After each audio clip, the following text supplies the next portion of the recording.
Welcome, everybody, to U16 Pod. I'm Ryan MacArthur. And I'm Connor Williams, and welcome back to the U16 Pod, everybody. It's been a nice little break here. Hope everyone had a happy holiday, safe Christmas, and happy New Year as well to everybody. We're in 2022 now, and although we're on a bit of a break here right now, Ryan and I, we're doing our best. We're going to do our best now to try to pump out some content, still get some player interviews out there, get some knowledge out there to everyone on the upcoming draft eligible players for the 2022 OHL draft there. So definitely be sure to check out past episodes as well in this time that we have off here in between games.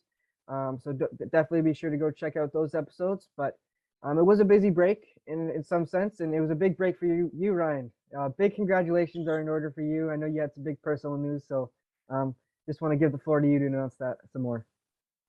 Yeah, so it's been announced I'm taking a role as the head of player development for Pinnacle Hockey Management. It's been excellent. It's great to do this work, and I'm really passionate about the game. So helping develop the players that we have on the roster there, it's been a lot of fun. And yeah, just working with Adrian Getty, who's going to be my mentor in this, and he's been great and having a lot of fun. So yeah, thanks, Connor. Yeah, it's been exciting for sure.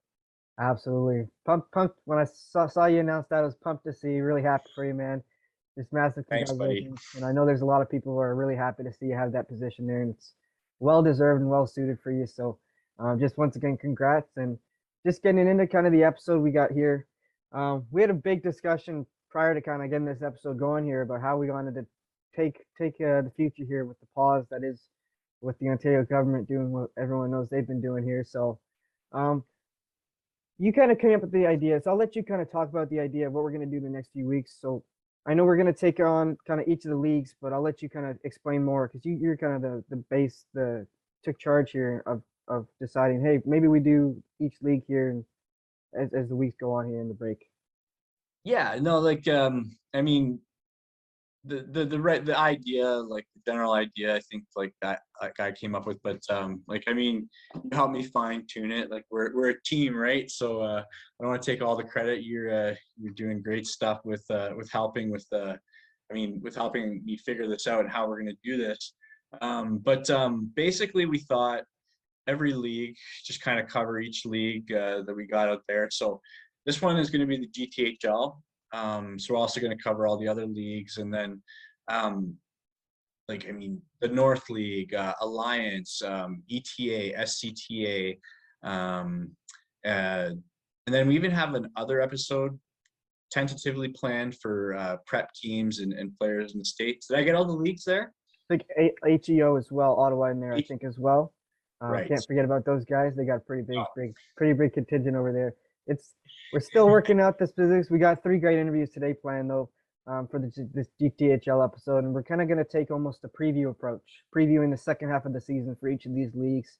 As we hope, me and Ryan are very optimistic of hopefully getting this season back on track and getting this going, because there's a lot to look forward to on the second half of the season for every league for that matter.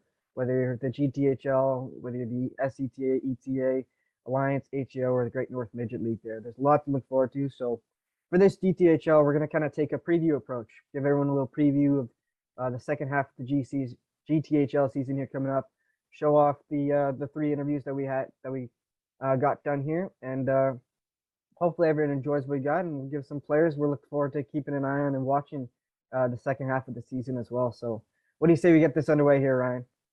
Yeah, let's do it. Yeah. I mean, we just kind of going to keep it simple here. Just look at the top of the standings and start there. So with 20 points, you got the Mississauga Senators, team that has been a lot of fun to watch so far this season. So for the second half, I mean, they'll be looking to avenge a couple big losses to JRC in those finals of those big tournaments, right, Connor? Yeah, absolutely. And they did have 1 loss in the regular season, so we know that's kind of on the back of their minds, I'm sure, trying to get back at the JRC there, even up a bit of the score with them. They had right now they're even with the Marlies in terms of the regular season record of 1-1. Sens took 1 out of Tobico Camland early in the season, and right before the break there, The Marlies took it 3-1 against the Sens there, so kind of they each won 3-1 against each other, so it's tight top the standings there with those three Oh in yeah. particular. Anyone can beat anyone there with those three, and that can apply to, quite frankly, any of the top teams playing there. I think you could throw North York and Markham into that of anyone can beat anyone at the top of the G in that sense of the word. But the Sens are definitely looking to make some noise, and I think you can't not say they won't be in contention because just with the way they played and everything. And then of course there's just the roster they have with the players they have. I mean, we'd be remiss if we didn't say one of the players to look forward to the rest of the season is Malcolm Spence. Just the high octane forward that he is, and the way he produces, and the way he plays at the pace he plays at. He's definitely a forward on the Sens. If you're ever at Paramount Fine Foods on the Fine Food Center on a Monday night and the Sens are playing, definitely go keep an eye on him. Go check him out, number 17 on the Sens. So he's definitely a player. We got the chance to talk to Braden Turley earlier this season. In one of our earlier episodes, our first episode of season 2 here. So definitely go check out that episode. Braden Turley is a big time defenseman who everyone should keep an eye on. His D partner Justin Huynh is another D who's definitely one to keep an eye on as the season progresses. And we've even got another player who's one of our interviews today, Bode Stewart, who's a player everyone's going to want to keep an eye on, I think, as well, Ryan.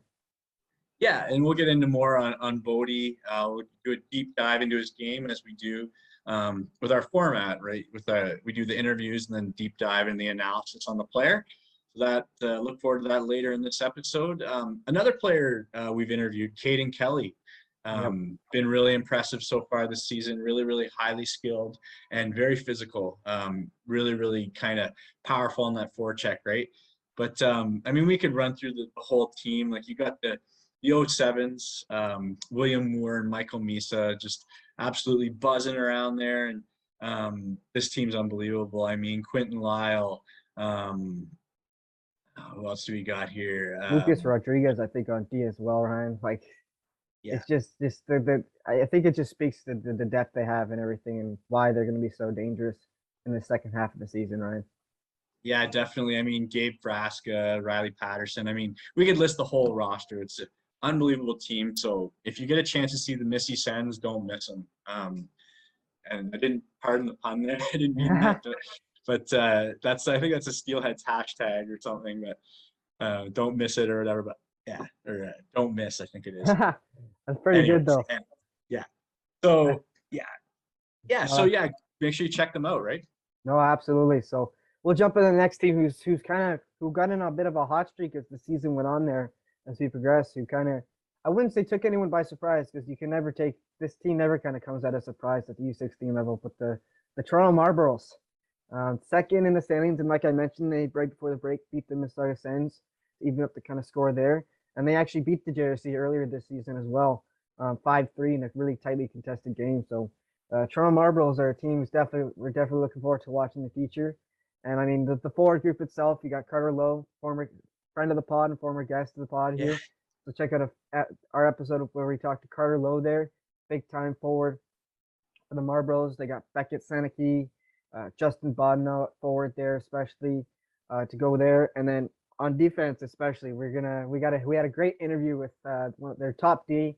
I'd say not just their top D, but one of the top D in the draft, and I think you'd agree there, Sam Dickinson. So we're really looking forward to playing that interview and talking about him later in the episode. But Ryan, the Marlies are definitely a team we're looking forward to watching the second half of the season.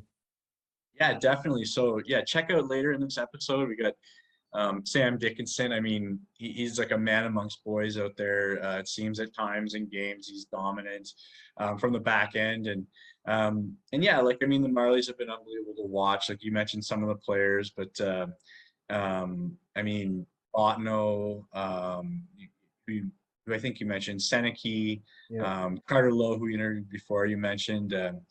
Just another kind of star-studded roster here that there's been a ton of fun to watch, and I really like their goaltending. Like I think they got a bit of an advantage there in terms of like Billick has been really solid for them. Like every time I see him, I find that he really excels, and yeah, like when they're playing those top teams, he makes those big saves, and they've been getting good results. Like they're second in the standings and doing really well, right? Oh, absolutely. And I think, I also didn't mention their defense as well. Aside from Sam Dickinson, Parker Von Richter is also in that Yeah. mix for one of the like a really solid defenseman. Carson Woodall is a really small. He's kind of a smaller D, but he moves really well. He's calm with the puck and he moves it up ice efficiently. We've Yeah. got Green on defense as well. It's just they're like many of these top teams. They've got the depth that you look for from those best teams that kind of they throw out one line, they throw out one deep pair, then that deep pair comes off, and some teams you may think, oh, okay, I got a break here, I can maybe ease off the gas. This team, nope, you got to worry about that next deep pair. You got to worry about that next forward line. You always got to worry about it. I mean, Leo Serlin, Luke Warner, Jay Feldberg, just the roster goes on, the names go on, and it's just constantly, it's a constant threat when the Marlies put out line after line like that. And just like the Sens, the Marlies are a team who's definitely going to be in the mix. And I think with the OHL Cup format, top 4 teams in the GTHL making it, the semifinalists, I think they're going to be one of those teams that gets that semifinal. Will be a lock to make the OHL Cup there, Ryan. Oh yeah, definitely. They're a lock. They're they're just unbelievable. Really, really fun to watch. I mean, yeah. And you gotta love those. I mean, we talk about it a bit with Sam Dickinson. You gotta love those new jerseys that they got. Yeah, Designed by former Toronto Marlborough star Akil Thomas. I remember watching them in the semifinals of the OHL Cup way back when, and Akil got 4 goals against the JRC, and wow, he was an unbelievable player to watch at the U16 level. And like you said, this program just keeps pumping out stars, and great program, unbelievable program. I mean, obviously owned by John Tavares, captain of the Toronto Maple Leafs, and Sam Gagner doing great work with the program there. absolutely. So we'll jump into the next team who's definitely. I mean, they've taken they're 2 for 2 on tournaments this year, and they were really looking forward to the Marlies Classic that unfortunately got canceled. But the Toronto Junior Canadiens definitely still looking to be in that mix for when it's taking that G title, that GTHL championship, and definitely a team that we're going to keep an eye on for the OHL Cup. I mean, we've talked to a bunch of their players here. We've talked to Henry Muse, one of their top D in the very first episode of this year. We had a great Silver Stick episode where we talked to 2 of their players from after they won the championship in the Silver Stick there, Porter Martone and Michael Hagg. Phenomenal getting to talk to those 2 guys. And then the rest, you can just go on the rest of the roster as well. I mean, the forward group, you got finishing out the Martone line, you got Antonio Tersini, you got Jack Van Volsen, and then Michael Hagg's got on his line Jacob Battaglia, you got Josh Colosimo, and then on defense, you got Pano Themis' younger brother, Antoni Themis. You've got Anthony Cristoforo. I mean, just it just keeps, it's a common theme with these top teams, right? I think where it just keeps going on and on. And their goaltending, I think, has been phenomenal this year, with especially, I think, one of their goaltenders that's been out a fair bit in Carter Frost, but Paolo Frasca has been unreal this season, Ryan. Yeah, no, I think you hit the nail on the head there. Yeah, I mean, Jacob Battaglia is another good one. I mean, when we did the Silver Stick episode, we had Haig and Martone on, and we didn't even get to the Silver Stick MVP, Jack Van Volsen, who you mentioned, right? There's just so much firepower in that team, and when we go through and trying to figure out interviews and stuff, it's like we could almost interview the whole team. Like they got the throne right now. They're number 1 on my power rankings. Like you can't deny them that spot with just the performances they put in. And 3rd in standings here, but it's really tight at the top, like we mentioned earlier. And it's going to be interesting to see how the season plays out. But can't deny them that number 1 spot. They won the Markham tournament, which was a big tournament to start the year, and the Silver Stick, which has been the biggest tournament so far this season, right? Absolutely, and I think such a great point you just made there. I mean, you can't deny them that top spot in any power ranking. I mean, I'm completely on the same page with you there, and I think anyone else who has a power ranking, it's simply undeniable with the way they played, with the depth of their roster, but also the coaching they have, the way they play. They play as one unit. They play hard. I mean, they've got the talent, but they've also got the work ethic that kind of meshes together so efficiently and so effectively. In that sense, and it just works so well, and they find a way to show up in the biggest games at the biggest times, which is so important for those big teams. Yeah. I think. Yeah, and I want to make sure we don't miss a couple names here. I'm not sure if you said it, but Cristoforo and Colosimo, they're 2 great players. So, I mean, we could list this whole roster, but I want to make sure those names get said here. 2 really high end players, I'd say. Absolutely. So we'll get into another team in the G who's definitely going to be making some noise here. I think we'll go right now, according to the standings, we got the Vaughan Kings are 4th in the standings here. And they've had a really good season so far. Had a big silver stick. They've kind of just been gaining momentum as the season gone on. And one of those teams, we've kind of talked about it before with Vaughan Kings and just the track record of U16 Vaughan King teams, where they're always just like really good. Like they always just seem to produce. They always seem to play. They're hard to play against. They've got high work ethic. Everyone knows their role. Everyone plays really well. They show up in the big moments in that sort of thing. But they've also kind of, just like the 04 group, they got great goaltending too, I think. In the 04 Vaughan Kings, Michael Kingo and Dominic DiVincentis. And this year you got Landon Miller and Logan Kennedy. Sorry, there we go. Landon Miller and Logan Kennedy in net. And I think that's just a common theme with these Vaughan Kings teams. Starting from the net out, they just got that depth and they got that work ethic and they work so well. Yeah, always a feisty team. Always they work hard. They get under your skin. Play the game the right way. So, I mean, it leads to a lot of frustration penalties on the opposing teams. You always see them with power plays and the way that they're built and the way that the character of the team, how they work so hard. They're never, ever an easy tournament out. And they're really talented too. Like, let's face it, they're deep, they're talented, they're a really tough team. Logan Sawyer, we had on the podcast. That was a great interview. If you haven't seen that one, go back to that one. It's one of my favorite ones this year. I like all the interviews, but that one was a fun one. And just a really, really good team. I mean, I like Sam O'Reilly, that big shot from the point, and he's got a howitzer. Really, really fun to watch.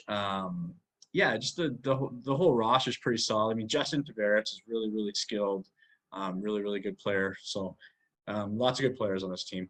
Yeah, so lots to look forward to with the Vaughan Kings the rest of the season, and definitely a team that's never an easy out and is always a threat in the GTHL there. So we'll jump into the next team who's really a team that I look forward to the rest of the GTHL season here in the Markham Majors. Wow, just a phenomenal team. We had the chance to talk to one of their top players in the Silver Stick episode, Liam Greentree. Great player in there and in of himself in that sense. And then just the rest of the roster. We had the chance to talk to Zane Parek as well in a previous episode. Definitely go check out those 2 interviews. They were great and to talk to those players. I mean, the chemistry the Markham Majors have, once they get momentum, it's almost like there's no stopping them. Like once they put the puck in the net one time, it's almost like, hey, we got one, let's keep going. And there's almost no stopping that freight train once that gets going from the Markham Majors. I mean, the forward depth they have is also just phenomenal. I mean, they got Jack Dean as well, Anthony Giacolone, Antonio Cerqua. Their defense is really solid as well, who move the puck up ice efficiently and really quickly with Lex Terrence, Dylan Wolds, to go with Zane Parek as well. And might I add, their goaltending tandem has to be one of the top goalie tandems in not just the GTHL, but U16 AAA with Andrew Galton and Jacob Gibbons in the crease there, who give them a chance every game they play to win the game, whether they're playing kind of someone who isn't at the top of the standings or a top team at the standings there. Yeah, definitely. Really, really strong team. I mean, you mentioned Zane Park, great interview that we had for the pod. And I missed that one, the one with Liam Greentree, but that was a great interview you had with him. And just a deep team. Like you mentioned all the names. I mean, you go through the roster here, really, really strong team. Even guys like Ty McNally, the whole team is strong, right? Like up and down this whole roster. Captain Anthony Giacolone, like he's just like fast, and the whole team plays fast, right? They play fast, they play hard, and really, really high-end team, like really fun to watch. Absolutely. I might also want to mention as well, Carson Hall as well is another great player. I almost forgot there. But like you said, just they play real fast, and they've got a real team chemistry to them as well, which is one of the most important things I think for any team that's looking to contend and looking to make an impact down the stretch in a league like the GTHL. So definitely the Markham Majors, our team, they're always fun to watch, and we're definitely can't wait to see them back on the ice. Hopefully as the season gets going again after this little break here. So we'll jump in another team. We'll get into the next team here. North York Rangers is the next one. You can't deny it. They're going to be a team to watch in the second half. Whether it be with the way I know they were kind of slow off the bat here, and for good reason actually, because they were a team that were battered with injuries. Like just the amount of injuries they had, the resilience they showed to kind of battle in games and win many games in the first half of the season there. But this second half, I mean, we talked about Kieran Walton at length, but there's been one player who hasn't been in the first half of the season, and because he's been out with an injury. But Kevin He, my goodness, people watch out for this guy because he's fired up. He's been kind of waiting to get back out there and get going on the ice, and he got into one game before the break at Westwood in that showcase that they had there before the Yeah. break. But my goodness, Ryan, look out for Kevin He because we can't wait to watch him again. Kevin He is unbelievable. I mean, hopefully, like down the road, we'll be able to secure an interview with him and get that one out for our listeners because he's just awesome to watch. I saw him a lot in the summer, and he was just unbelievable. Like he's a scoring machine. Like every shift, he's creating chances or scoring like multiple point games almost any time I've seen him. Just really fun to watch. So I think he's gonna like Kieran Walton. Like when we had him on an earlier episode, so check that out. We mentioned to him like that. Like Kevin He returning and he lit up, like his eyes lit up when we mentioned that. He can't wait to have him back and see what they can do together in this league, like for the rest of the year and also in whatever tournaments are left, like the OHL Cup and all the big events that hopefully are going to happen, right? Kayshawn Atchison has really caught my eye on D. Really good. I know you like him a lot too, eh?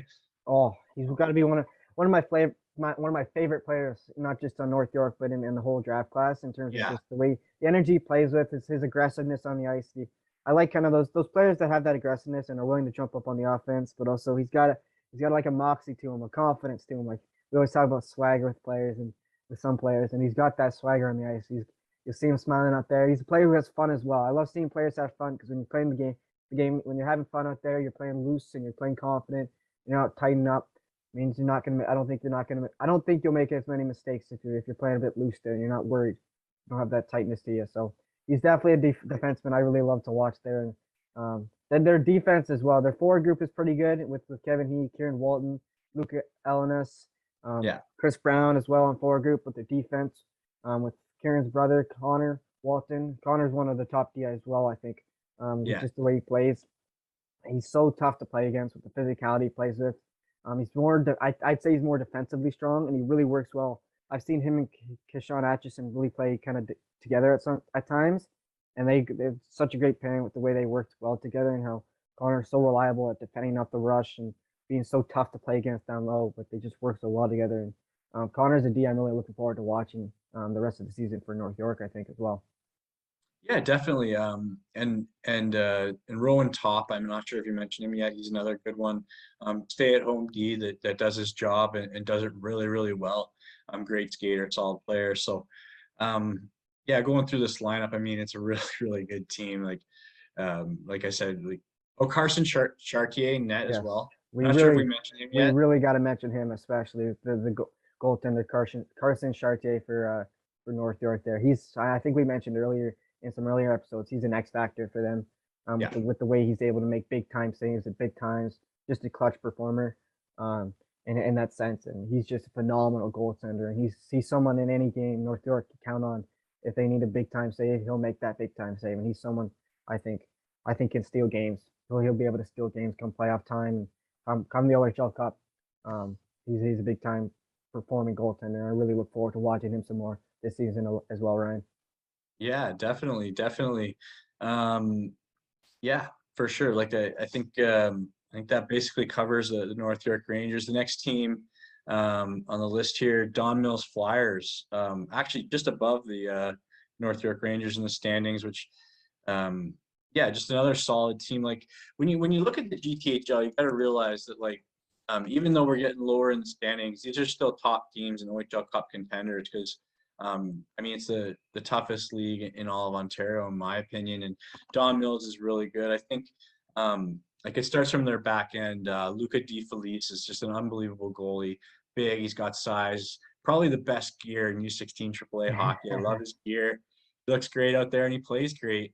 And then their defense is really stacked. Like Aiden Renault is just a monster out there. He's just a really tough guy to play against and really good offensively when he joins the rush and hammers big shots. We had him on the pod earlier this season, so if you haven't seen that one, check that out. We also had Nick Iafredi on the pod earlier this season, so if you didn't see that episode, check that out. Nick's And he comes by it honestly. He's the nephew of Al Iafrate, like, who hammered that 105-mile-an-hour slapper there with the Twiggy back in the day at the skills competition at the All-Star game. So I still remember that blast. I was a little kid when that one hit, and Nick's got a big shot himself too, right? Absolutely. So Don Mills, I mean, he said it perfectly there. I mean, as we went through the standings, Ryan, from the Sens all the way down to North York with the Sens, Marlies, JRC, Vaughan, Markham, the Flyers there in North York, they're all within 6 points of each other, 20 points to 14 points, and they're all so tightly contested. And they've all kind of got similar amount of games, around the same amount of games played. So, I mean, it really just speaks to the point you made there. But the GTHL kind of from the top to almost kind of the midway there, it's anyone's game still to take that regular season crown and then have the best sort of position heading into the playoffs there in the GTHL, and it really just hits it on the head. And I'll talk about another player here, Nathan Games as well on the Flyers there, and another defenseman, Mason Taylor as well on Don Mills. They're one of those teams that gives everyone a fight whenever they're playing throughout the season. To watch them we had a chance to watch them against the Sens, and it was a really tightly contested game for the longest time. And then the Sens kind of pulled away as the game progressed there, but it was so tight, and they were playing off a back-to-back. They had a really, really solid silver stick as well. So Don Mills is a team to definitely look forward to. I'd say they're definitely a team who we're going to see in the playoffs, especially. It's kind of a battle for that kind of the bottom sort of spot there, I think, Ryan, in terms of GTHL for the playoffs. So as we kind of get off Don Mills here, there's kind of let me jump into a couple more. Yeah, go ahead. Logan Burnham is a good one. I've noticed a lot of good stuff from him. One that's really interesting that stood out to me at the Waterloo tournament, Kondrat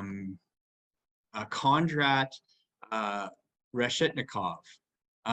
He's a smaller diminutive forward. He's been out most of the year with an injury, but he had a huge tournament in Waterloo, and I regretted not mentioning him after the tournament because in the first game back he got like 2 goals, and the next game he got a goal, and he was buzzing that whole Waterloo tournament. So really wanted to mention him as well. And I mean, Lucas Ty, high hockey IQ, and yeah, just a good team. Like, I mean, all the guys you mentioned, like Hayden Reed, like the whole team is strong, right?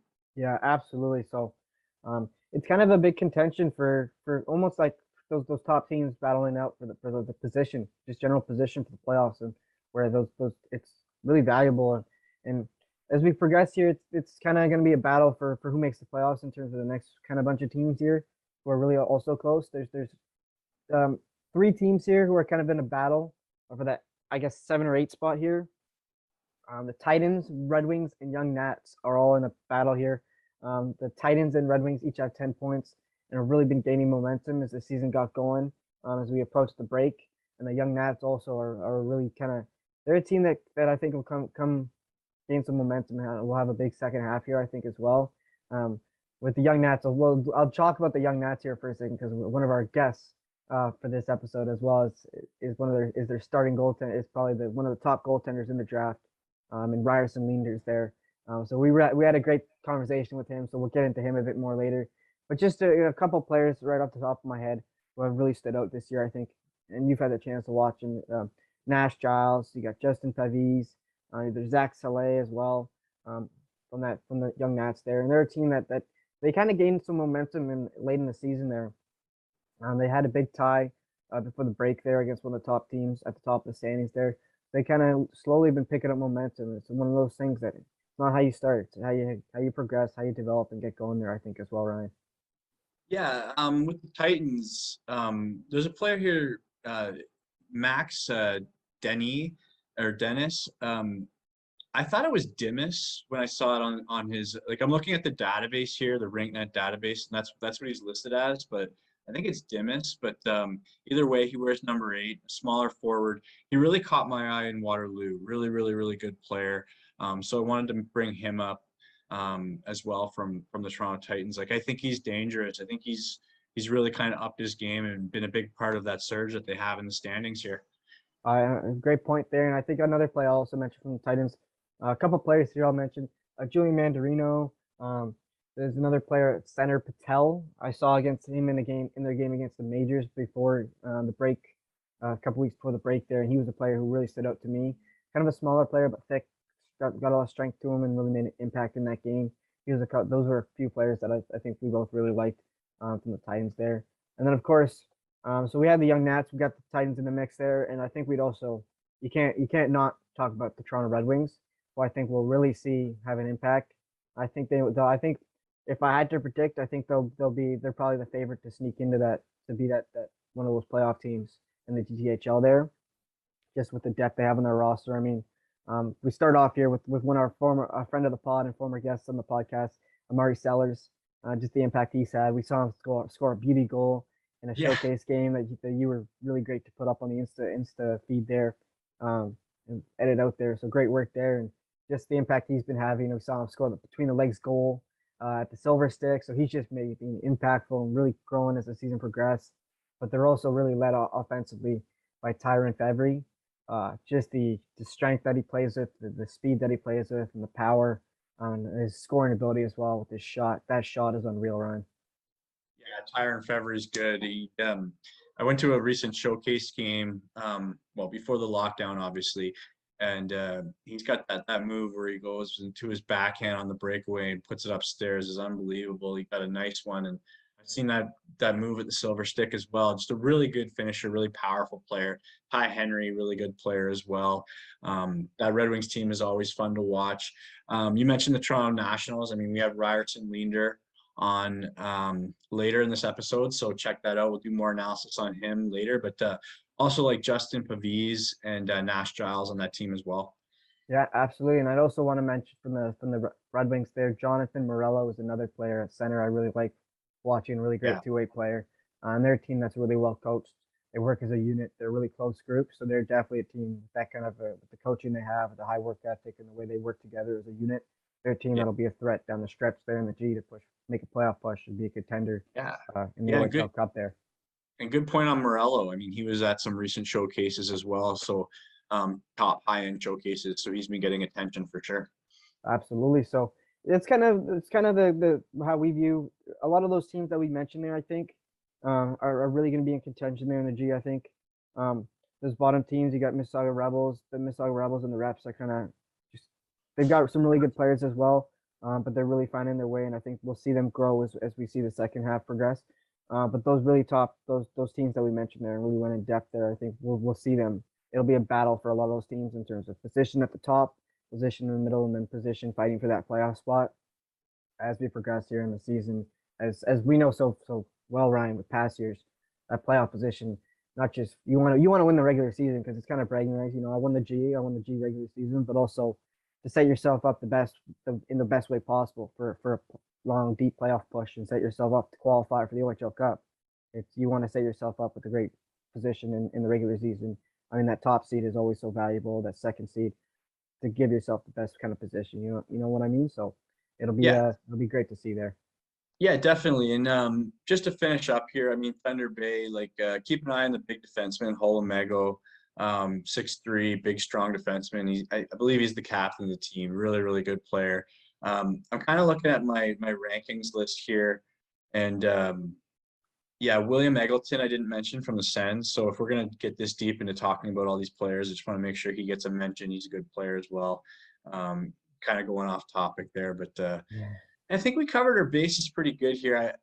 We might have missed a couple. I think we got the pretty good coverage of. I mean, the top players to look out for, and the teams, and kind of the pecking order of everything, so to say, and what to look forward to for the rest of the year. Yeah, absolutely. So we definitely look forward to catching the G some more, hopefully when the season gets going again. But let's get into our interviews here. We had a great. We'll go forward, defense, goalie, in sort of that order here with our interviews here. In the order we had Bode Stewart, like we mentioned, from the Sens at the forward position. We had Sam Dickinson from the Toronto Marbles. And then we had Ryerson Leenders, a goaltender from the Toronto Nationals. So we'll start off with Bode Stewart here from the Mississauga Senators, one of our favorite forwards in the draft class this year. So without further ado, Ryan, here's the interview with Bode Stewart. All right, we're here with Bode Stewart. star forward from the Mississauga Sens. Bode, how you doing? Good. Thanks for having me out, guys. Yeah, no problem, Bode. It's great to have you on. I mean, you're an unbelievable player. It's been super fun to watch you and your team this year, but you yourself, like your skill is absolutely off the charts.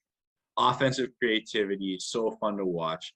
And it's just like your moves and your ability to pull off like amazing angles during games. Like, how have you been able to display like such elite level puck skills and moves and whatnot?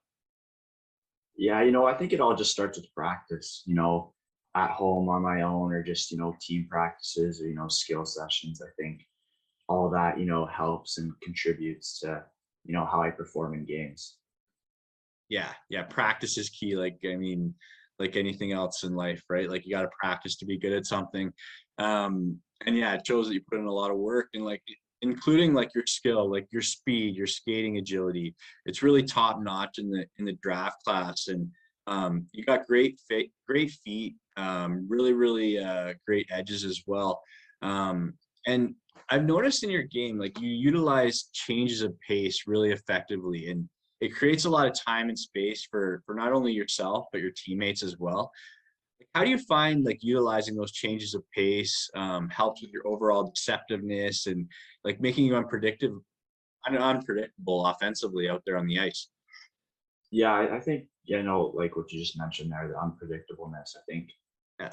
that's a big part, if the other guys don't know what you're doing, that's a good thing. And, that really just helps, create offensive chances for, just myself and for my teammates as well. Yeah, no, it definitely like, I mean, just opens up space, like whether it's you cutting middle or like whatever it is, that those quick feet, really good edges, that great skating ability, like it really creates a lot of opportunities for him, right, Connor? Oh, absolutely. And I've often seen you when you create that space, you're able to use kind of that quick release. I watched in one of the earlier games this year, go bar down on the Red Wings there, cut in middle, and then just rip one bar down. Is that shot that you have kind of natural for you? Is that been something you really developed? Yeah, I've always like, wanted to work on my shot, always just keep, improving it. But, you like to shoot the puck, you like to score. So it's just something that you want to just keep developing because, at the next level, everyone's shots just keep getting harder. Yeah, that's such a great point. Honestly, I think Ryan would agree with me. There's lots of scoring going on with you yourself and Yeah. your team there with the Sens. So you guys put the puck in the net a lot there. And honestly, the success you've had this year hasn't gone unnoticed.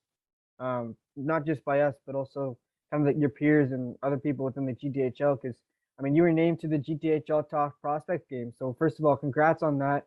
And how did it feel to get the call to such a significant event on the minor hockey calendar there?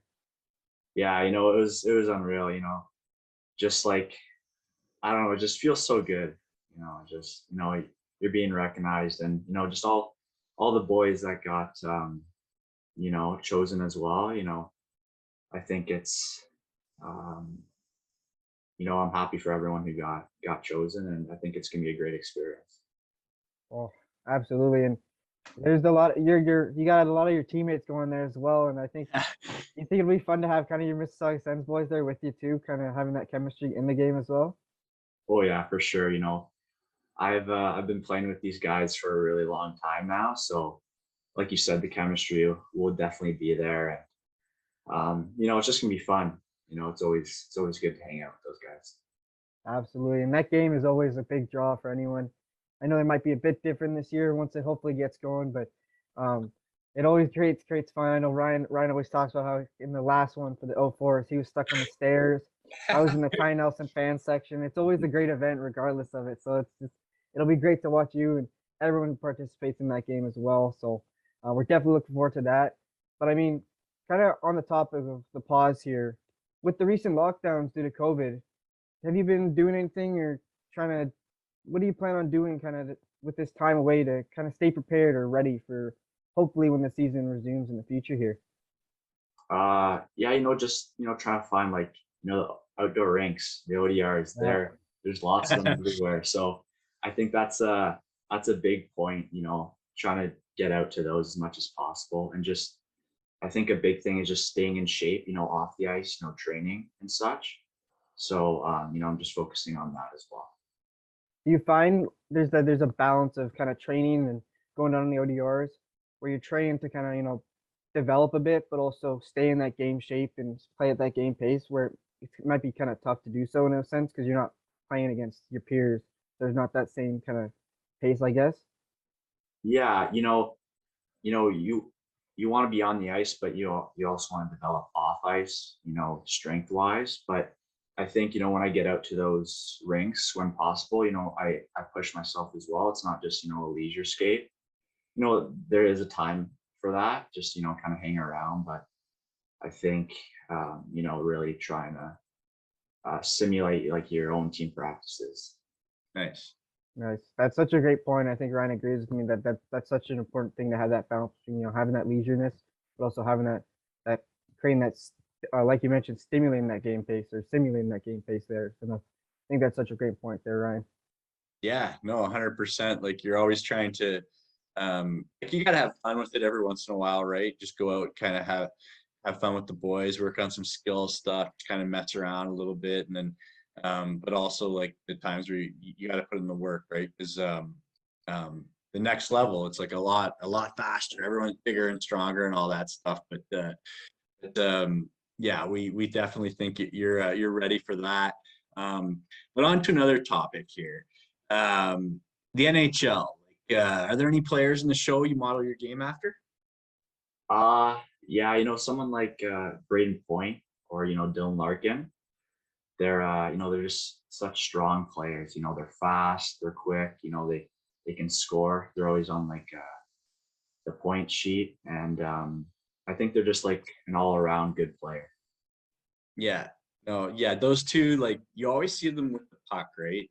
They've always got the puck a lot on their stick, and they're able to kind of dart in and out of spaces and create space for their teammates. Like that was the second question that we asked you today, and it was like, 'cause it's such a huge strength, and like just being able to like create those chances, create those opportunities, open up space, like draw in defenders, and then make a nice pass, or just like lose them and rip a shot. Like I noticed that in those two players, and it's very similar to you, like really high hockey IQ and all the physical tools as well.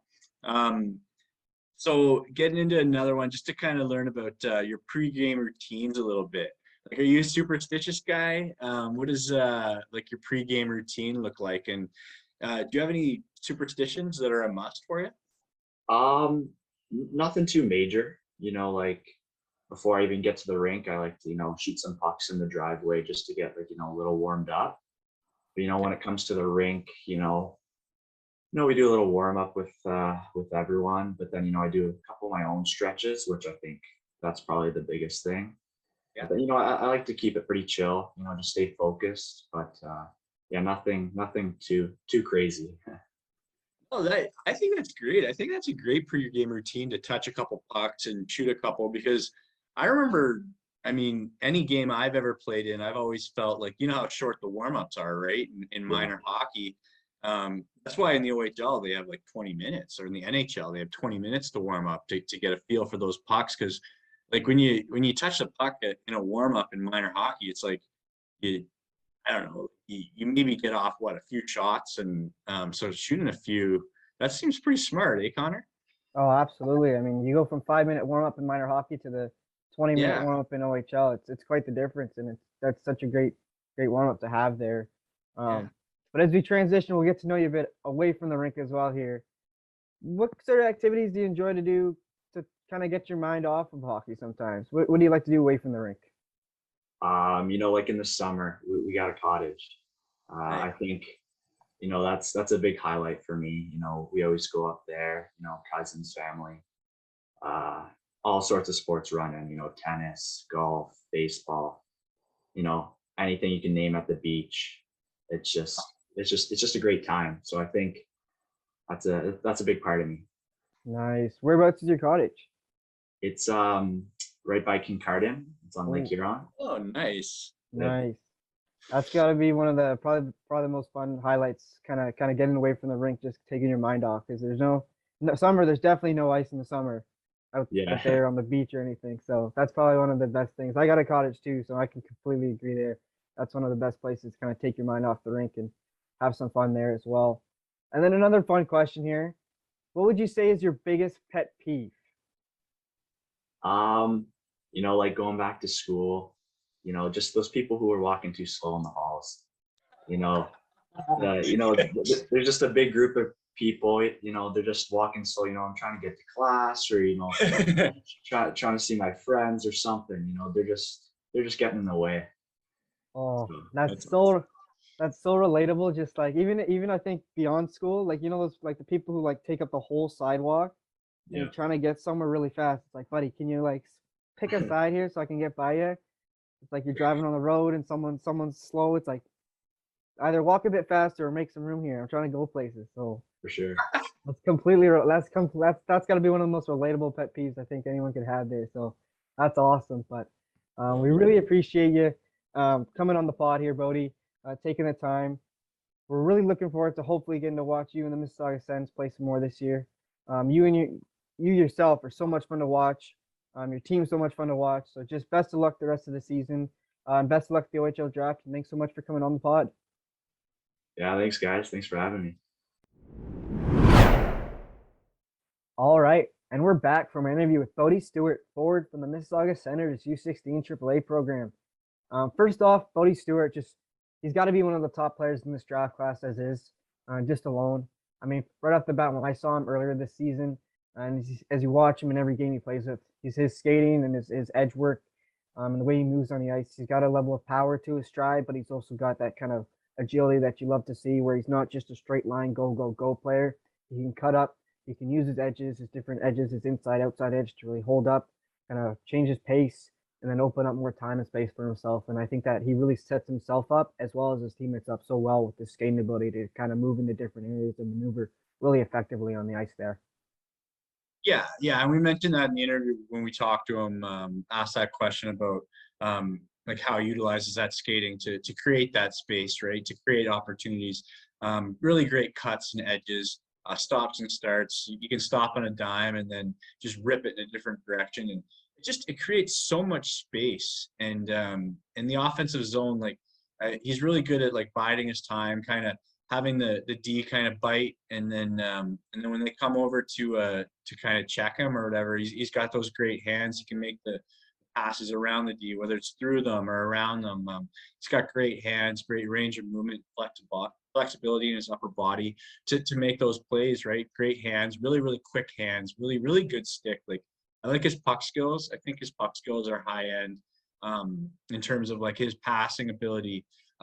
His ability to make those reads and find those seams and put that good weight and timing on his passes. He's a good playmaker, and like the puck skills go on. Like I mean, like into other things like his shot release and trigger is great. Like really, really sure on his stick. When he digs a puck out of corners, he's able to kind of get his stick in there and use it effectively and win puck battles. Like good on draws, like whenever he has to take one. Like the puck skills are unbelievable. Like just the stick handling, all that stuff, right? Absolutely. And that point you made there about the shot, one of the things I noticed with this shot is it's just so effortless, where it's Yeah. almost like that little flick of the wrist, and he gets it off so well. I mean, I think we talked about it last season with Luke Misa there, and how his shot was almost deceptive in a sense of the word, where he Right. wasn't really putting a lot of and necessarily putting a lot of effort into the shot, but it still was so effective and so pinpoint accurate. With Bode's shot, I've noticed so many times where he's able to cut middle, and it's almost like just a quick gets it off. And it's not obvious. He's not like showing like making a big sign like, hey, I'm about to shoot this puck. It's almost like cutting in, using his edges, slowing up a bit, has his eyes on the net. He's using his peripherals, sees the ice, and then he's also just able to spot that opening on the goalie and then just rip it. Just that quick flick of the wrist and just net it on the goalie and with pinpoint accuracy, which is a big thing for him as well. And I like that point you made as well, about him working in the corners as well. One of the things I noticed is his ability to use guys as almost like a push off. Like if they're pushing him, he can kind of push into them a bit and then lunge out and then kind of just drive off of them and gain that extra space and use them as a way to kind of explode out of the corner and gain more separation speed and then drive to where he needs to go. Oftentimes as he's driving to the net, especially where he's got that fearlessness, but he's an all around effective player, I think, as well. And his coaches trust him in various situations, especially I've seen him play power play, seen him play. Yeah. You see him so effective, even strength, but also penalty kill as well with his active stick and his ability to read the play, his hockey IQ. He really puts himself in good spots where he's able to kind of pick off a pass and then go and take advantage and create a scoring chance shorthanded, I think, as well. Yeah, definitely. I think the on the forecheck he's strong, and down low, like he's got good strength, right? And you can tell like he works out and works on that because I mean, like, just protecting the puck in the offensive zone when he's got it down low, right? He can keep guys on his back and push them off and use that power and explosiveness to get away from him. Like, let's face it, his explosiveness with his stride is really, really high end. Great lower body strength, great leg strength, and stride power, and ability to separate and make those plays like we mentioned, right?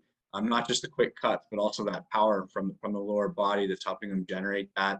Tough on the forecheck. I mean, good strength, like I mentioned, and just overall really, really strong. Like there's a lot of things to like about his game. You mentioned the shot, quick trigger. We love his trigger. We've talked about that a lot. You and I have had a chance to go see some Sens games together, and we always end up talking about Bode when we're watching because he's just so effective, and that shot is really accurate. I mean, he hits his spots, right? Where he puts the puck is great. Like with the shot, like picking those corners, right? Whether it's the top corners, the bottom corners, 5-hole, and then also the accuracy on the passes, like right on the tape, right? Yeah. And he displays high hockey IQ in so many different ways. You mentioned his ability to be used on the PK, on the power play, 5-on-5, whatever it is. He displays elite hockey IQ in all three zones. Like we've talked about this before, players. I love those players that are able to cut off those passes in the neutral zone, whether it's anticipating where the pass is going to go, and a combination of anticipating where it's going to go and that explosiveness and burst to get to that spot to get their stick on the puck, right? That's a big thing for me. I love players that are able to do that in the neutral zone, right? Absolutely. And as you talk about his hockey IQ, I also want to hit on the point that when he's got the puck on a stick, he keeps it in a position where he keeps his options open, where that pass is always is still a threat and that shot is still a threat, where you have to respect both options with his abilities to pass like you mentioned, and he's also got the great shot. So he keeps that puck in an area where no matter what, you have to respect both options necessarily, and both are a threat. So it keeps everything open. It keeps his teammates open. It keeps the opposition honest with what he might be able to do. And then honestly, he's a great player on the ice, but also off the ice. It was phenomenal talking to him as well, and just a great teammate. When talking to him, you get the sense that he's just awesome to talk to. Great to have as a teammate. He loves the game. He loves playing. He loves working out as well. Kind of putting in the work. Getting in the gym, getting training, and kind of working on his game and getting that there. So he's got that will to win, will to compete, and will to get better, and that's so awesome to see. So great player on the ice, and more importantly, just a great person off the ice as well. So Definitely. honestly, just so much thanks to Bode for coming on the pod and taking the time to talk with us, and hope everyone enjoyed that interview, and really can't thank him enough for joining us on the pod here. But we'll jump into the next interview we had with a defenseman from the Toronto Marbles. Like I mentioned earlier in this episode, and you agree with me, I think, as well here, one of the top D, not just on his team, but in U16 AAA. From the Toronto Marbles, Ryan, here's our interview with Sam Dickinson. All right. We're here with Sam Dickinson, star defenseman, Toronto Marlborough's U16 AAA program. Sam, how are you doing? It's going good, guys. How are you guys? Doing pretty good. I mean, this season it's been incredible watching you play. You've been unbelievable, and we're not the only ones that noticed. Like, you were selected to the GTHL Top Prospects game, pretty much a no-brainer decision for the G there. Like, what does it mean to be selected? And like, I mean, despite it being postponed right now, how much are you looking forward to eventually being a part of it? I mean, it's such an honor. It's you think of all the guys who've played in that in the game from the past years, so it's an incredible honor, and I'm really hoping that they get it a date and we can play, because it'll be such an incredible game with all the great talent there is in the league. So and all the all the players, we're really looking forward to it. You know, talking to some of the other guys who've been selected is it's just it's an incredible honor, and we're all really excited for it. So it's going to be awesome if we get to play it. Yeah.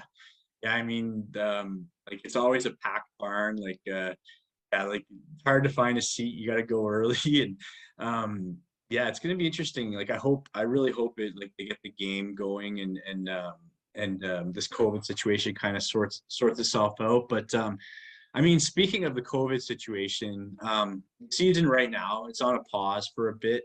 Um, just wondering, like, is there anything that you're looking to do to kind of stay prepared and be ready for the future for the rest of the season? I think for me is right now it's all about just like working out, making sure I can keep in the best shape as possible, keeping up my cardio. I know everyone's gonna get out to the outdoor rinks to have a little fun with their friends, get the hands working a little bit. So I'll definitely make sure to have a lot of fun out there, but make sure to keep focused in the gym and make sure that I'm working hard there to keep myself in shape and ready to continue the season right when we can. Yeah, that's awesome. Yeah, like definitely got to get out to the ODR, eh, Connor? Oh, absolutely. Thing is, you can't go inside. You might as well go outside and bear the frigid temperatures, for lack of a better word there. Yeah. The Yeah, it's freezing. been pretty cold recently, so Yeah. Oh man, it's brutal. I was even driving my car sometimes, just touching the steering wheel, my hands freeze. One of my buddies sent me a pic. He was on the ODR in North Bay, and it was minus 33 with wind chill. And he sent a pic, and his whole face was just like frozen with like icicles and like snow. And I was like, holy jeez, buddy, you got a little something everywhere on your face.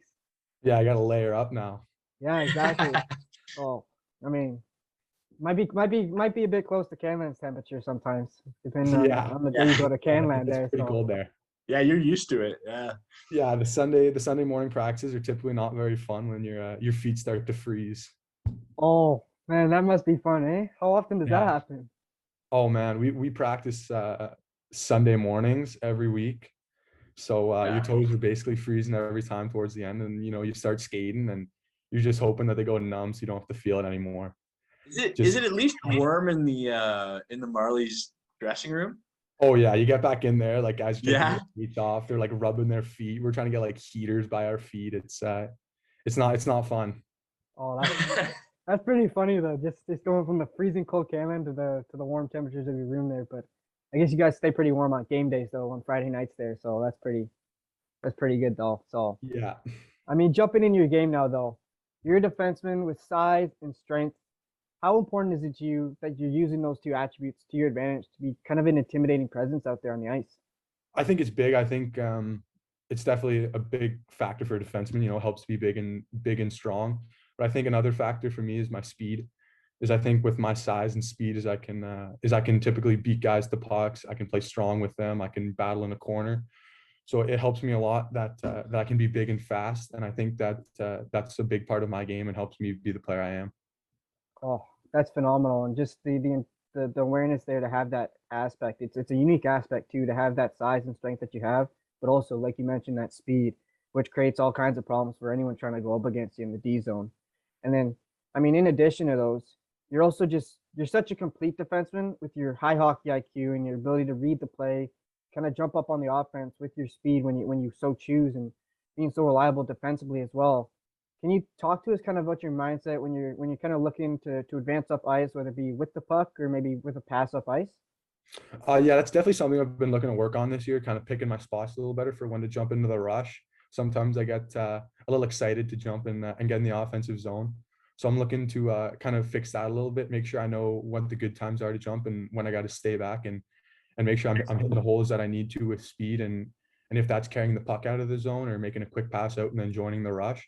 So it's definitely something that I'm going to be watching in my game and probably watching a lot of NHL guys and see how they play it to make sure that I'm making good spots to jump to help the offense and also make sure I'm back on defense to not give the other team opportunities. Wow, that's such a phenomenal point. It just speaks to the intelligence you have out there, and I think Ryan will agree with me. Which, as you talk about watching NHL players, Ryan, I think that's a great segue into what you're about to Yeah. ask. Yeah, no, definitely. Like, I got some ideas of who you might say just watching your game and the way you play. But are there any players in the NHL you model your game after? Yeah, I mean, there's a couple like there's the obvious answer. Everybody loves Cale McCarr, but that it doesn't really tailor to my game as much. But the offensive side of him is unbelievable. But I'm a big fan of all the younger guys. So it's about like the really young guys. So like I love watching Owen Power in the World Juniors, Jake Sanderson, Simon Edvinson, and obviously Victor Hedman. Just the Yeah. way he dominates the game with his size and the way he just kind of like takes over the game and he kind of picks how the game's going to go. So watching him play is a lot of fun, and I definitely like to add some of his things to my game. Yeah, no, definitely. I thought you would say Victor Hedman. That was the one that popped into my head as a comparable for you. Just the fact that like you're a 200-foot defenseman. You can skate up the ice. You play in all the zones. You play hard. You're big. You're strong. You're powerful. You're playing. Like, I think you're swinging above your weight class right now, or like you're definitely like very dominant out there. So like it's Hedman comparable is a really good one. And I mean, I like those younger guys that you mentioned, like Owen Power. Like, he got off to a hot start of the World Junior, the only hat trick ever for a defenseman in Canadian history for the World Juniors. And yeah, like you got that, like similar to him, you're a heck of a power play quarterback. Like, great shot from the point, skate well, like really, really good in all the zones. And I like all those ones. Edvidson, another big guy. So those are great comparables. I gotta ask. Um, I gotta ask. yeah. You planning on scoring following Owen Power's lead, any hat tricks in your future there, you think? I don't know. I don't have a goal this year, so I should Oh maybe focus man. on scoring one. The guys in the team kind of give it to me for it, but if we get back, I got to score one before I can score three.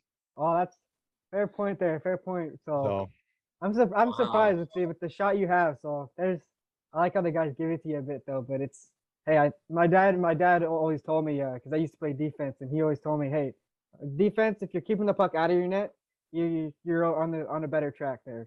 yeah, So I play defense for a reason. I don't need to score goals. I'll leave that up to our forwards. yeah, Yeah. exactly. I agree there. Yeah, no, definitely. I'm surprised. I'm shocked actually you don't have one because you get so many shots through the net, and I mean, like you see your guy, like you get them on net, and they're hard and they're low and like really really good shots. You get them off quick, like you must have a million assists from tip-ins and rebound goals and stuff, eh? Like just Yeah, a couple ones where maybe some guys stole some from me with tips or something like that, but yeah.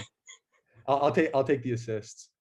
That's Yeah, good. those Marley forwards, they've got good hands, and yeah, the puck's probably already going in. You're saying They're getting tip it everything in. in front. I can't get anything by them. That's That's pretty good. that's funny. No, that's good. So yeah, to get into some lighter ones here, get away from hockey a little bit. Are there what are your favorite hobbies? Like, are there any things that you like to do outside of hockey, and away from the Uh, rink? Man, I mean, at this point, my life kind of revolves around hockey. But at school, I love to play like I mean other sports. Like I play lacrosse, I run track and field, and always just kind of like just anything that can keep me active, keep me outside. I enjoy doing that stuff with all my Nice. friends.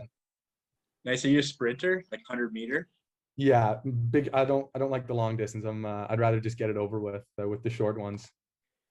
I Not can a imagine. I can imagine him on 100 meter, eh, Connor? oh, Wow. not a big endurance guy though, eh? Not a big. When I have to, I'll do it. But I'd rather not. It's not fun once you get to the end of the race and you're just gasping for air. Well, that must be good to help you with like your power and explosiveness being a sprinter, right? Yeah, I kind of like work, especially working on like your starts and that stuff. Is it really Yeah. gets like your legs going, so you're getting that power. So Yeah. it's definitely helped me with my skating and my speed. So that kind of short distance running has helped me a lot. Gosh, you're like me with that short distance game there. I'm the guy. I was the guy in high school who's always people always saw sprinting to school because he was late leaving his house. So Yeah, I'm speed walking around the halls trying to make it to class on time. I can't get yeah. any more lates. Oh yeah, that was like me. I remember, funny enough, the first year in high school, I did 3 sprints around the second floor trying to find my class. So I was I good got a back good then. excuse with COVID now though. So I walk into class a little bit late. I'm like, oh, sorry, miss. Something happened and I couldn't get there. It's come up with Yeah, some sort of excuse. veteran move right there. That's a veteran move right there. So that's pretty good. And then another fun one for you. If you could choose an actor to play you in a movie, who would you pick? Man. That's a tough one. There's a lot of good ones, but maybe like probably like The Rock or something. Just make me look really good. Just kind of overinterpret myself. I think he could play me pretty well. I like that. Nice. Something like that. I like The Rock's a pretty good one, I'd say. And I always throw out Ryan Reynolds for myself just because of the comedian that guy is Yeah, with he's his funny. with his funny sarcasm. So The Rock's a pretty good one there.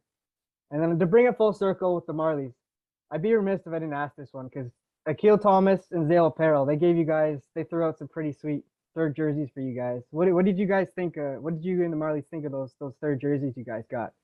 Oh man, they're so awesome. They're like we're so thankful to be able to and be lucky enough to get those kind of third jerseys. They're so awesome. All the guys love them, and we're like especially when we get back, we can't wait to wear them. So it's gonna be a lot of fun to have those on. Oh, that's awesome! And knowing you guys in your Marlies team, there's going to be a lot of dubs in those third jerseys there. So we're definitely looking forward to hopefully getting back and watching you guys once this COVID thing hopefully ends here, if the pause. But just best of luck the rest of the season. Hopefully we get to see you at the rink sometime, and best of luck at the top prospects game and at the OHL draft. Sam, thanks for coming on. Thanks, guys. Thanks so much for having me. All right, and we're back from an interview with Sam Dickinson, defenseman from the Toronto Marlboros U16 AAA program. And just right off the bat with him, I mean, we talked about it in the interview with him, the size and strength that he possesses with this. I mean, he stands at, I think, about 6'2", 195 around there, according to the roster card. And my goodness, he uses it really effectively, and he talks about how he likes to use it. And he likes to kind of be a guy who can combine that with his speed and the pace that he can play at, especially specifically in the D zone, where he can beat guys to the puck, but also if he needs to use his body, just level guys, use his body to really muscle guys out, use his body effectively to gain body position. And I've seen him countless times in the D zone just use his body so effectively to just knock a guy off the puck. Or if he's got the puck, he really shields it so effectively, and he's got that skating where he can kind of burst up a bit and gain some separation and then move the puck out himself or pass the puck up himself when he's in that space to do so, I think. Yeah, like the strength of his game starts in his own zone. Really, really physical, super tough below the dots, as I like to say. Tough below the dots. He's a definition of that. Just getting on guys. He uses his strength as leverage a lot of the time. Like even when just up against the boards, you can pin guys against the boards and they're not moving, right? Like it's tough to kind of keep your feet churning when he's kind of got you. And he's got you pinned against those boards, like you're not moving. And like another thing I really noticed about him playing tough in his own zone is in front of the net, it's no picnic. If you want to try to stand in front of his net and he's on the PK, if you want to be in that spot, like you better be willing to take your lumps, right? Like he's gonna get on you. Like I said, he's gonna use his leverage. He's gonna get a stick on your back and kind of push you off. And no picnic in front of that net, eh? Oh gosh, no. When you're going up against him, you're definitely not having fun with him with the way he plays. He plays mean in his own zone, and he's not. Yeah. It's not a fun time playing against him in that sense of the word there. And with the way he's able to kind of be so strong in his own zone, with like you mentioned there, with being someone who's gonna punish you if you go around his crease. There's definitely that aspect of his game that you love, but also as we talk about him being so strong down below the dots, as we progress kind of out from his own zone there, with his ability to move the puck up ice, I've noticed he's consistently improving that ability to move the puck out really effectively with his passing. I'm really finding guys with a pass or just moving it out with his feet as well, kind of maneuvering out, having that escapability to get out of there and then make a quick short pass or whatever it may be to get it up to his forwards. Because he talked about getting up to those Marlies forwards is so important with the skill that they have and the depth they have at that forward group with the Marlboros there. But he's also got. It was interesting to me as we talked about, because one of the things I saw that really kind of surprised me a bit in a sense that I hadn't seen from him earlier this year was in the Ajax game in the Ajax game they played in the Silver Stick in the round robin game, where he was really aggressive offensively, really jumping up and taking advantage of the space he had and kind of taking charge offensively. And he talked about to us, he's really looking to kind of grow and develop that aspect of his game where he kind of pick his spots and then jump up into that open space and then kind of create more offense that way. I found that to be just really, really mature and really highlighted his hockey IQ and his intelligence, where he's able to spot kind of an aspect of his game that, hey, I want to get better at this. And he's really working to develop that. And I think it's something that aspect of his game where if he keeps working on that and if he adds that too, oh my goodness, look out, because if he's dangerous in his own zone, plus that aggressiveness that he plays with already, then he has that offensive aggressiveness to jump up and whether it be join the rush without the puck or carry the puck up himself. Gosh, look out for the other teams better look out because that's dangerous. Yeah, definitely. Like, just to drop back to the point when you mentioned that he's mean, it just made me think of like just how he plays on the edge, right? Plays on that edge, doesn't cross the line often, doesn't take bad penalties. I almost feel like when he gets penalties, sometimes he gets penalties for being too strong. Like it's Yeah. like 2 minutes for being too strong. It's just they're not penalties, but they just look like really physical plays that look like penalties because he's so physically dominant at this level. And just to get back on your point about being just that elite puck moving defenseman, really, really good in his own zone and getting that puck and winning those battles. And then with those quick bursts of speed, like he's able to kind of get free with the puck after he wins it in the corner, let's say, and then get free and then like wire a quick pass. Like with him, everything is hard, right? He plays hard, plays physical. Those passes are hard. Those low passes, like right on the tape. Those breakout passes are money. Whether it's like those breakout passes, just the simple passes, or the stretch passes, right? If he's got to go hard off the glass, it's going to go hard off the glass and it's going to get out of the zone. And smart with the puck too. Like if he's in a bad spot and there's like 3 guys on him and he gets the puck, like just his decision, just to maybe reverse the puck to his D partner. All those decisions are so smart. I love the points you made about like working out from his zone here. Those points you made about like, I mean, jumping into the rush, like he's really, really good at doing that. He's explosive, able to jump into the rush, join the play, whether it's in the neutral zone or the offensive zone. But then he's also got the incredible gap control to get back, right? So if they get caught, and maybe he doesn't make the best read and gets caught like out of position, like he's got that ability to get back with that speed and explosiveness. And talk about stride power, like with his big long stride, like it's just watching him skate, it's just unbelievable with the strength in his legs and the power he's ability to he's able to generate with his leg strength, right? Absolutely. And as you talk about the strength that he has, I think he also has great footwork. With it's just when you look at him, he's always got his feet in a position where he's not closing off one door to make one play. He's always got his feet in a position where, hey, I'm showing one thing, but I got this pass option in case something closes off here. And it's always something that he's got going. He's got that something that's rare for someone of his size or someone with that power that he has. He's not heavy on his skates necessarily. Like he's not a slow guy with that footwork. He's light with it, and he's always keeping his options open with it. And I've noticed also his little subtle things, like with his eyes, the way he kind of uses his eyes or his head or his body to show one thing, and he's always kind of got something in the back of his mind, like, hey, I'm going to show you I'm going to go one way, but no, I want to go this way because that's a better option for me. I've seen them do that a lot when he's quarterbacking from the point in the offensive zone, and especially on the power play as well, where he's using his eyes and he's kind of showing the D, hey, I'm going past this way. And nope, I'm using my feet. I got my feet in a position, but my eyes are showing one thing, but I got my feet in a position where, hey, I can go the other way. I'm going to go the other way just as quick. And it's right off the bat. And he's always a threat in that aspect. And it's something where it's just remarkable watching him use his feet and that footwork in his own zone, but then apply it to the offensive zone and he just shows his hockey IQ and his intelligence everyone on the ice. And he's just a threat in every zone and in every aspect. And he's just an overall complete D with everything he has to offer out there, Ryan. Yeah, I love your points you're making there. Like those quick feet are unbelievable. When he's in on the power play, like you mentioned, like really, really quick feet, able to kind of change directions quick, get those passes, distribute the puck efficiently to the open guy. And he's always moving it to the guy that's the most open, the guy that has the most space to be able to make a play after he passes it. Like he must have 1 million assists this year. It's an unbelievable distributor. And those quick feet, like you also notice it when let's say on the penalty kill, the other team they're ripping it, they rip it around the boards or whatever, and like he gets the pucks with his quick feet. He's able to kind of get to the puck and keep it in and keep the pressure on, like by keeping the puck in and keeping the power play in the zone, and they don't lose time, right? Because the puck doesn't get out of the zone. Being able to get to those pucks and keep it in is really noticeable. Like the pucks he's able to get to, 99% of players in this age group aren't going to get to.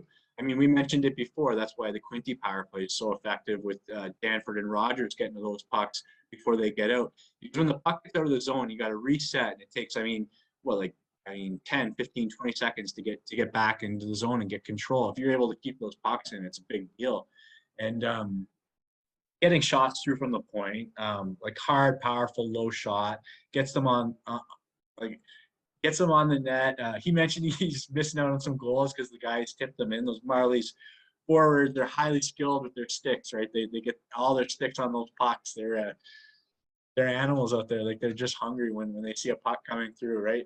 And that's typical of the Marlies teams, and what makes them so great is such talent throughout the lineups, especially this year. Like, I mean, they're just like any other year. So, yeah, like there's a lot of strengths there. I mean, power play, you mentioned penalty kill, unbelievable penalty killer with that big long stick, like gets his stick into passing lanes, disrupts plays, like really, really good active stick. And I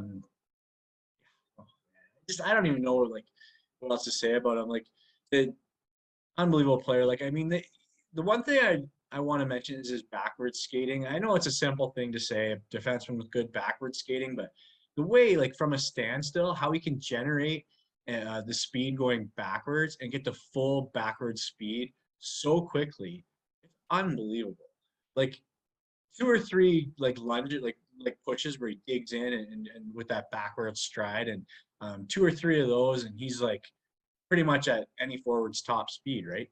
Oh, absolutely. And honestly, you hit the nail on the head there, and just such a great point. So, along with being a great player, like I mentioned with Bode Stewart, Sam Dickinson is also just a great player person off the ice as well. And Yeah, honestly, great talking to him, just getting to definitely. know him a bit as well before we recorded and everything. So, Yeah. just incredible, and can't thank him enough as well for popping on the pod here with us. So we really appreciate him taking the time. So we'll jump into the next interview.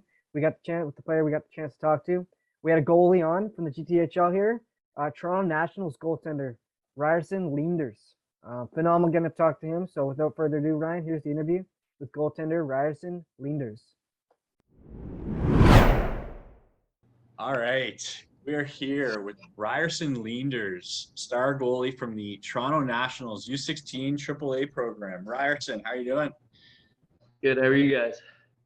Doing great, thanks. It's great to have you on. I mean, it's been really fun watching you play. You've had a lot of success so far this season, and like you're doing so in a tough league, the GTHL.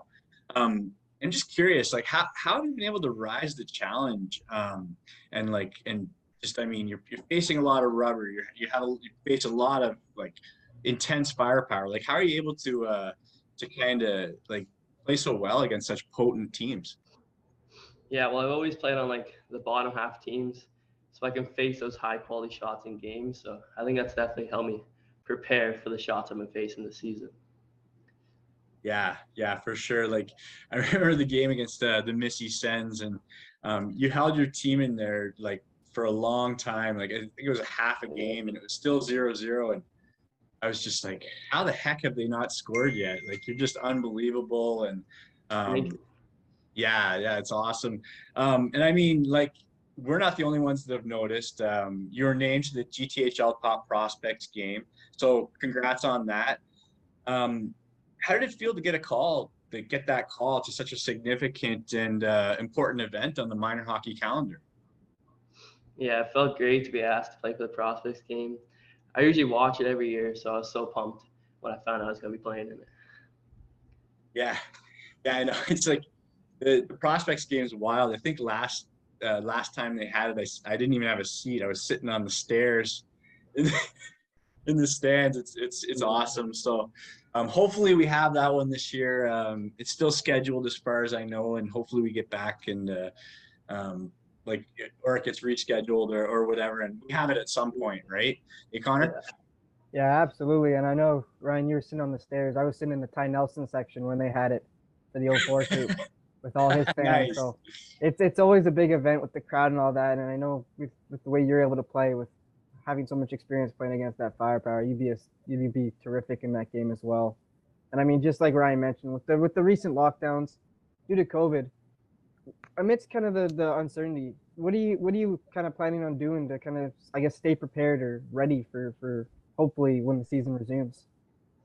Yeah, well, I can't do much because everything's closed, right? But Yeah. I have a little synthetic ice set up in my basement, so I've been using that as long as working out, shooting pucks, just doing whatever I can to stay ready for when the season starts. Yeah, that's probably the best option. I guess that's pretty good to have that synthetic ice, especially since literally nothing's open nowadays Yeah, with the it's great. shutdown there. So, Yeah. but kind of getting to know you a bit with your game and kind of getting the mindset of a goalie here. Goalies do have this reputation of doing things differently. I mean, than other players. Maybe have their own superstitions, mental or physical routines. Would you say you're superstitious at all, or what does your pregame routine look like? I wouldn't say I'm superstitious, but I always do the same pregame routine. Okay, so when I get to the rink, tape my stick, then I go warm up, stretch, all that. Then when I get dressed, I always do my left side first and right. So left skate, left pad, right pad.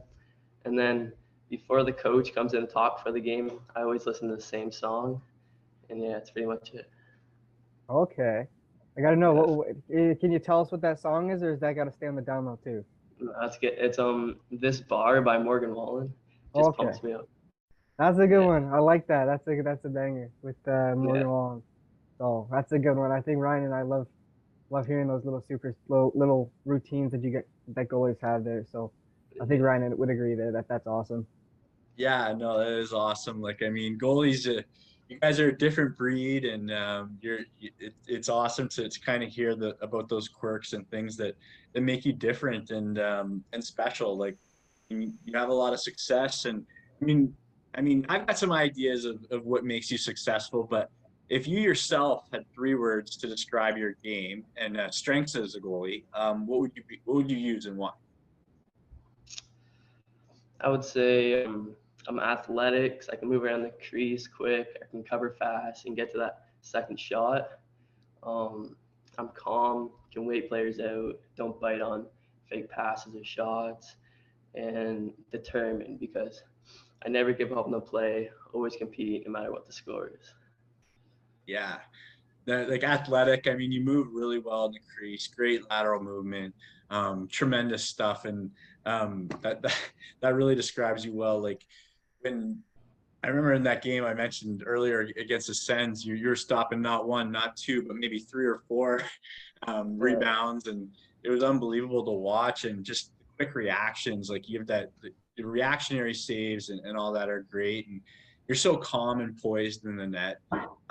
It's great to see, like really able to keep a cool head. Like I never see you go swimming around in the crease and panicking, and you're really calm. Especially, I really noticed it when you're playing the puck. Right, you get the puck and you make a good play, pass it to a D, and you got those guys in the GTHL bearing in on you, and there's no, like, you don't break, right? So it's really good. And determined is good as well. Like really determined, and it shows in your game. Like you stop a lot of pucks, and you look really good out there.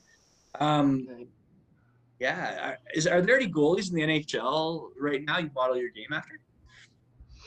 Yeah, I like to try to model my game after Fleury, just because he's like crazy athletic, his movement's insane, and he makes those big saves to keep his team in the game. Pretty good one, eh? Flower, Yeah. Connor. Oh, Power's awesome. That's a great one with the athleticism and all that. I gotta know also with that reactionary stuff and kind of being so calm. Has that always been natural for you, being so calm and like having those quick reactions in the net? Well, that's something I definitely have to work on. Like I was always like the guy that went down too early or something, but I've definitely been working on it, getting better. That's interesting. That's great to hear, especially seeing that development, which is a great aspect to kind of see that from. And then kind of transitioning from some of the more, I guess, serious aspects of kind of getting to know your game, having a bit of fun here. Who would be the scariest player in the NHL right now you think would be the toughest to stop on a shootout attempt or even on a breakaway? Um, Someone like McDavid or Matthews came down on a breakaway, that'd be a tough one. But then again, if like Chara came down, wind up for a slap shot, I don't know about that one either. Would you be able to? Would you be able to stay? Like, how would you be feeling if Chara comes down and just like winds up with that like slapper he's got? Well, I'd be scared. I'd be scared. When you said that, that reminded me of like the Mighty. I don't know if you've seen the Mighty Ducks movies, where Yeah. Holden Reed. He's got that like slapper, and the goalie like gets out of the way of the net. Like he moves out of the way and gives him the net. I'd be like, that kind of reminds me of that play. Yeah. That's awesome. And then outside of the NHL and hockey, what would be your favorite professional sport to watch as a fan? And are there any other sports you enjoy to watch? Definitely basketball. Yeah, basketball, golf. I'm an all sport kind of guy, so Nice. whatever's good. Do you have a favorite basketball team or favorite golfer? I like Golden State. I'm a big Steph Curry guy.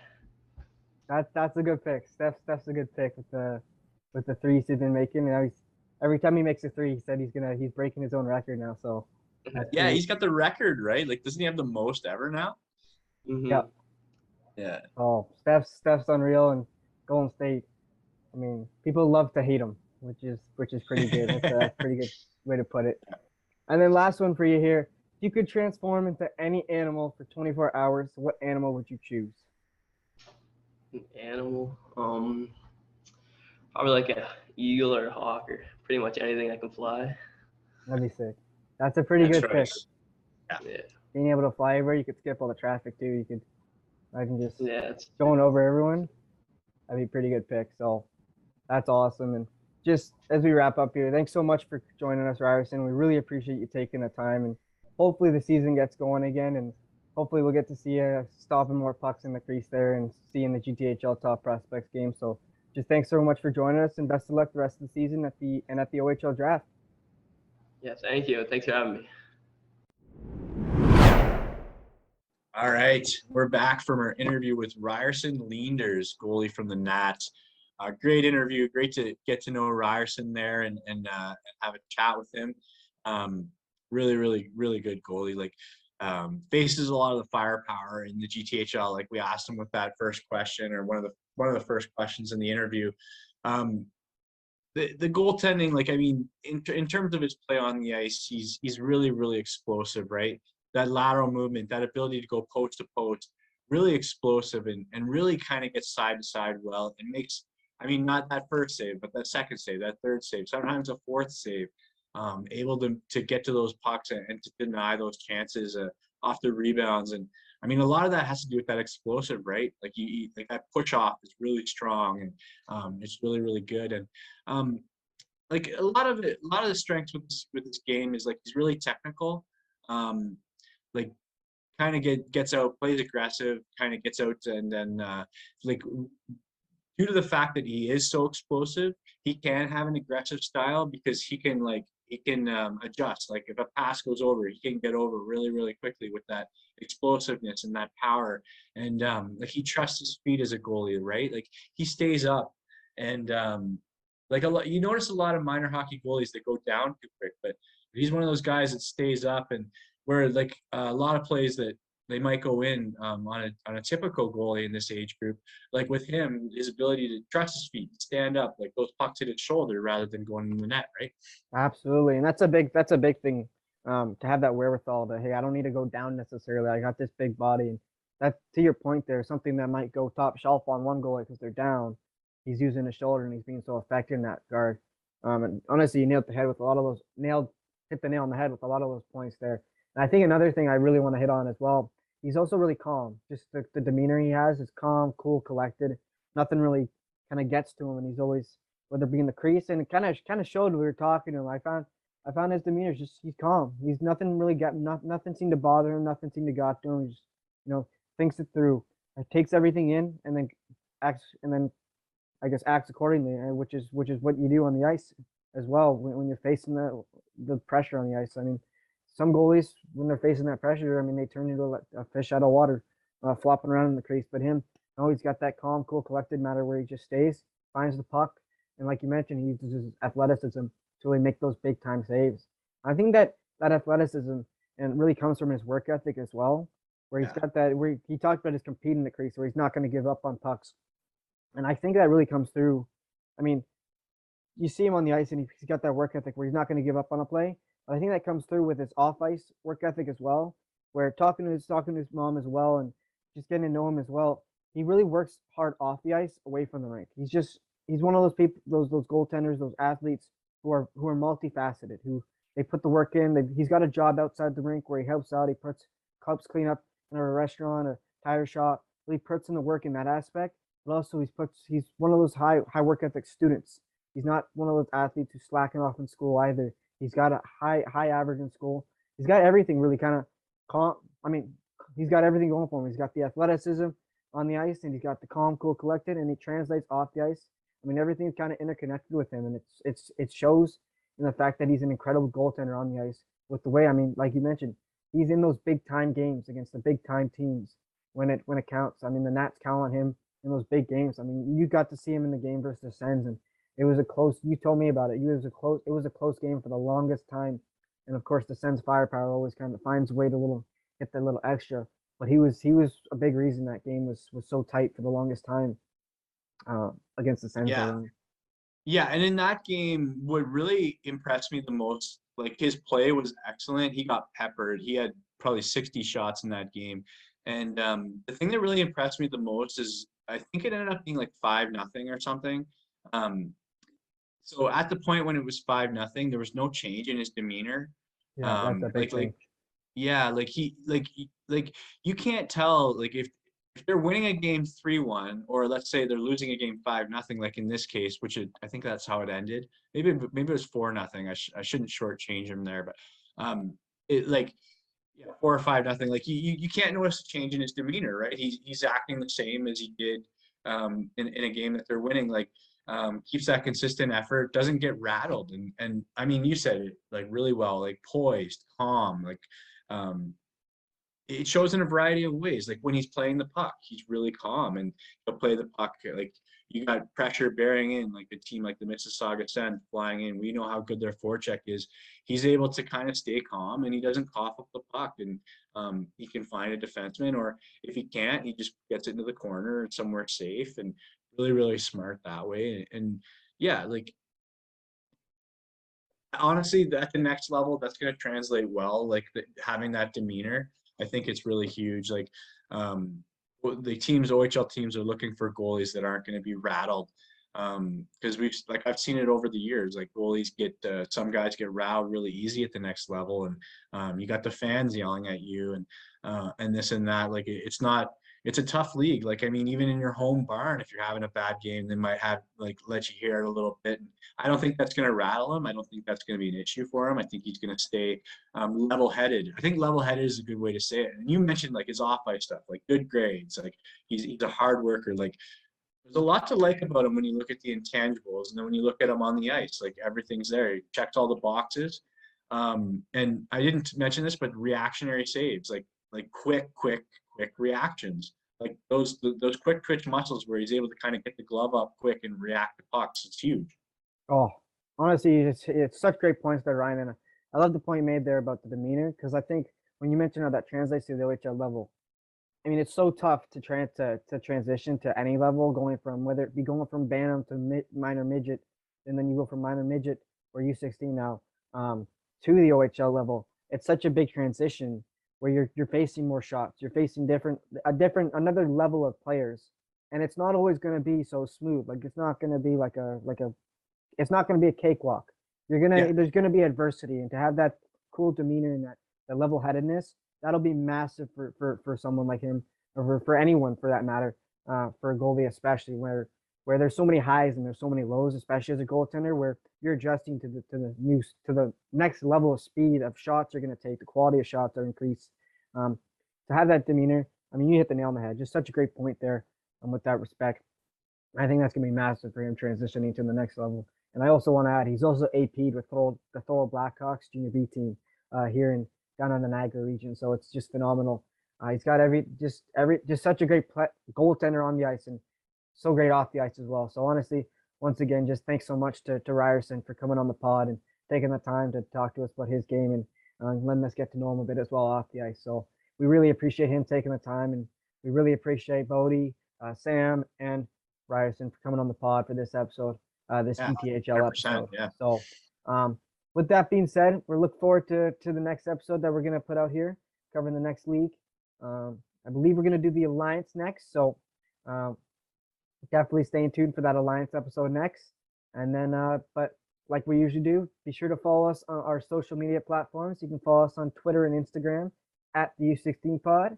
You can follow myself, Connor, on Instagram or Twitter at cwilliams_384. You can follow Ryan on Twitter and Instagram at Ryan P. MacArthur. If you want to send a message to the pod, feel free to email us, the U16pod at gmail.com. If you're watching on YouTube, definitely be sure to hit that like and subscribe button down below there. If you're listening on whatever podcast platform you listen on, definitely be sure to download or hit that like button on the whatever podcast platform it is. But definitely give us that thumbs up on whatever it is you're listening to. So thanks so much for listening to this episode of the U16 Pod, and we'll see you next time. Yeah, take care, everybody.